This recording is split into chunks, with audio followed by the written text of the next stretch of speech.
Appleton police say they identified the people responsible for damaging several business windows with slingshots and glass marbles over the weekend. Sam Goodman joining us in the studio.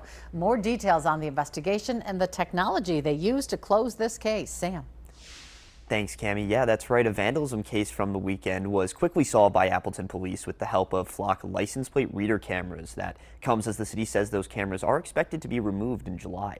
Police say on Sunday night along North Richmond Street, vandals shot out windows with glass marbles fired from slingshots.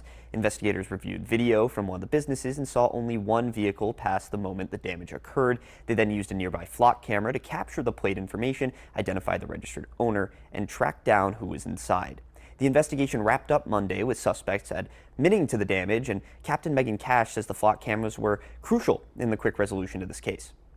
These cases wouldn't have been solved, wouldn't have been able to connect the dots as quickly as we were able to without the use of all of the technology we have available to us to leverage that.